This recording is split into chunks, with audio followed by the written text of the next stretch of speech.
Hello everyone, I'm Paul McGuire Grimes. The musical Everybody's Talking About Jamie has won over audiences in the West End and has now been adapted for the big screen. It will be in select theaters September 10th and will be streaming on Amazon Prime September 17th, and I want to talk about it.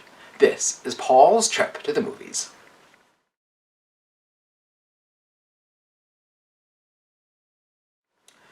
The art of drag has exploded over the last decade thanks to RuPaul's Drag Race.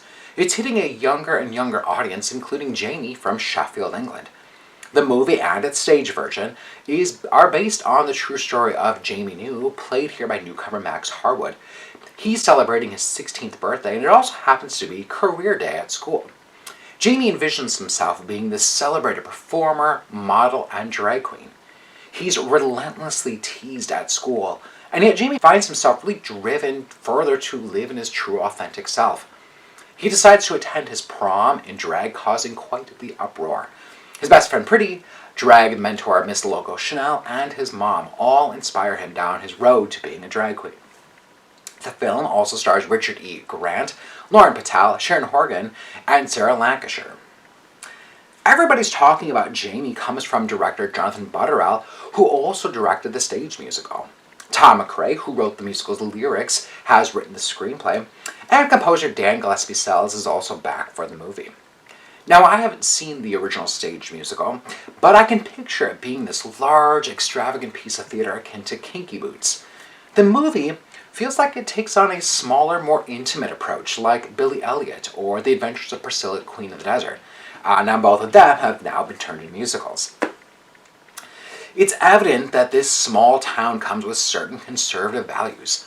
There are gender roles and rules in school and in society for what the boys should look like, what they should wear, and how they should behave. The school doesn't quite know how to deal with Jamie, and even his own father has disowned him.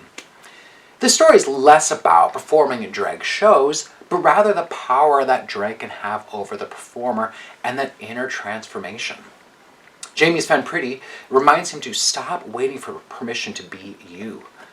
Now, it's one thing for Jamie to be confident while in drag, but it's in his realization in how to live in that same confidence when he's outside of drag.